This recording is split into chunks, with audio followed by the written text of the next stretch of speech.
रास्ते पर चलने का इंतखाब किया है। ये खित्ते और दुनिया में तबाहकुन नताइज का बायस होगा।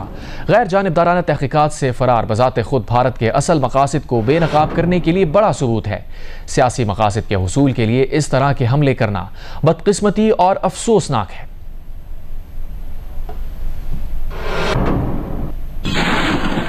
पाकिस्तान के पास सनद इंटेलिजेंस इतलात हैं कि अगले 24 से 36 घंटों में पहलगाम वाक़े से जुड़े बेबुनियाद और खुद साख्ता इल्जामात को बुनियाद बनाकर भारत पाकिस्तान के खिलाफ फौजी कार्रवाई करने का इरादा रखता है।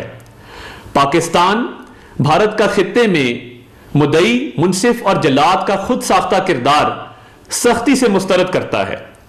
पाकिस्तान खुद 2 दहाइयों से दहशतगर्दी का शिकार रहा है और दुनिया में किसी भी शक्ल में दहशतगर्दी की सख्त मजम्मत करता है।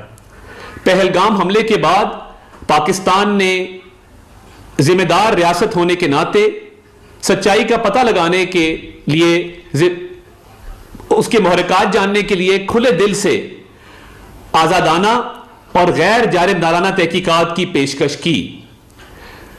बदकिस्मती से भारत ने गैर माकूलियत और तसादुम के रास्ते पर चलने का इंतखाब किया, जो कि खित्ते और दुनिया में तबाहकुन नताइज का बायस होगा। गैर जानिबदाराना तहकीकात से फरार बजाते खुद भारत के असल मकासद को बेनकाब करने के लिए बड़ा सबूत है। सियासी मकासद के हसूल के लिए जानबूझकर अवामी जज्बात को भड़काकर इस तरह के फैसले करना बदकिस्मती और अफसोसनाक है।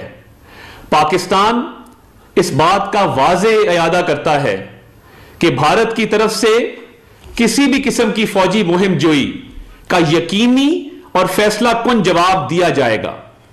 बैनुल-अक़वामी बिरादरी को यह समझने की जरूरत है कि जंग से होने वाले तबाहकुन नताइज की जिम्मेदारी सिर्फ और सिर्फ भारत पर आयद होगी।